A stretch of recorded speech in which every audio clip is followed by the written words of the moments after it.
Here we go. Game's on the line. James Johnson, the pull-up jumper. Whiteside misses the tip. 3 seconds left. Dragic puts it up. Whiteside tips it in, and the Heat win the game. Whiteside wins the game for Miami.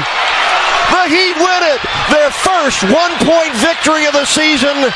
They'll review it, but it's going to count. Whiteside with a spectacular tip just before the buzzer. Wow, it looked like it was good before the lights went on. The referees will check it. Wow, what drama here. Mark Davis will get on the headphones and talk to the folks in Secaucus. You're going to find out first.